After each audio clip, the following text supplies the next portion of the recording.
Visons l'excellence. Notre Dieu n'est pas un Dieu de médiocrité. Visons l'excellence.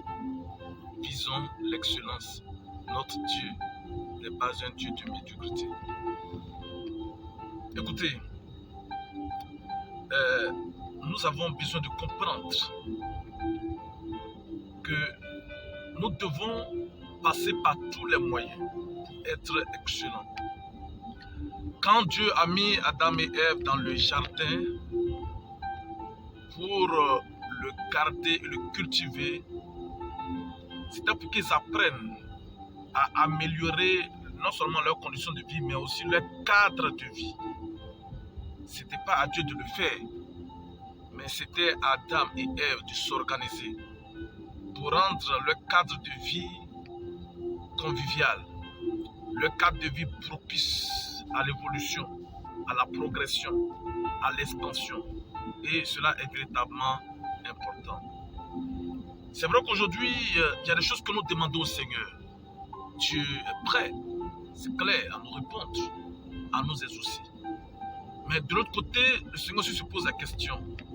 Est-ce que ma fille mérite? Est-ce que mon fils mérite? Est-ce qu'il mérite ce qu'il demande? Est-ce qu'il mérite véritablement cette grâce, cette porte ouverte? Le Seigneur se nous pose la question. Beaucoup sont malheureusement dans la médiocrité, je vous assure. Ils ne veulent pas évoluer. Ils ne veulent pas avancer. Ils ne cherchent pas à s'améliorer. Ils ne cherchent pas à apprendre. Ils ne cherchent pas à se former. Et ils veulent l'intervention divine. Mais si Dieu intervient, est-ce que nous serons efficaces? Est-ce que nous serons à mesure de relever les défis avec le niveau que nous avons? Est-ce que nous serons à mesure de relever les défis avec la carrure que nous avons, avec la force morale que nous avons, avec la force psychologique, avec la force intellectuelle que nous avons? Est-ce que nous serons capables avec la force spirituelle que nous avons? Quelqu'un me comprend? Et nous vous cherchez. Cherchez à avancer. Vous savez, Daniel, avant d'être introduit chez le roi, lui et ses amis, ils ont été formés. Ils ont été formés. On a pris le temps de les former afin qu'ils arrivent à un certain niveau de connaissance, un certain niveau de perfection. Et l'enfant de Dieu a besoin d'apprendre. Beaucoup ne veulent pas apprendre. Ils se disent que c'est une perte du temps. C'est lui qui s'agit de perdre du temps. Ils ne veulent plus continuer les études. Ils ne veulent plus apprendre. La jeune fille ne veut plus chercher à évoluer. Parce que ce qu'elle attend, certainement, c'est autre chose. Et nous vivons l'Église aujourd'hui dans la médiocrité avec des hommes et des femmes incapables. Des hommes et des femmes limités. Oui, notamment limités. Bornés. Amen. Pour arriver loin, nous devons chercher à nous perfectionner. Nous devons chercher à apprendre. Nous devons chercher à aller loin. Nous devons chercher à côtoyer des personnes qui ont la connaissance. Nous devons chercher à évoluer. C'est évidemment très important. À un moment donné, outre mes études en finance, en ressources humaines et autres, on a pensé que j'étais informaticien.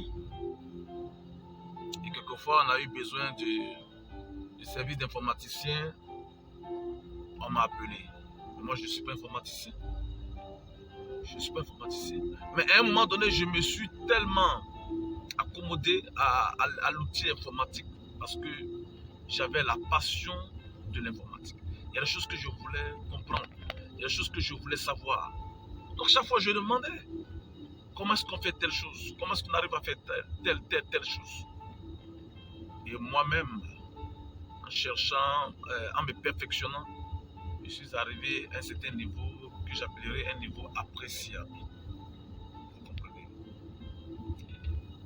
Quand tu vas commencer à t'améliorer, il y a des choses quand tu vas commencer à apprendre, tu vas voir le Seigneur agir dans ta vie. Tu vas voir le Seigneur t'exaucer. Le Seigneur ne veut pas gaspiller les talents. Il ne veut pas te donner des talents que tu vas gaspiller demain. Parce que tu n'as pas l'outil nécessaire de gérer ces talents-là. C'est pour cette raison que souvent, nous avons des prières sans réponse. Parce que nous n'avons pas l'outil, les outils qu'il faut pour gérer ces talents, pour fructifier ces talents, pour investir. Que Dieu te bénisse. Que sa grâce se répande pleinement sur toi, afin qu'il t'oriente dans les domaines où tu dois te perfectionner, qu'il t'oriente dans les domaines où tu dois te parfaire, qu'il t'oriente dans les domaines où tu as besoin encore d'apprendre, de développer certaines choses. Et je crois que lorsque tu serais en train de faire cela, des portes qui étaient fermées, ces portes vont s'ouvrir d'elles-mêmes parce que tu serais apte, n'est-ce pas, à rentrer, à évoluer, à t'étendre et à remporter des combats, à avoir des espoirs. Que la main de Dieu soit sur toi.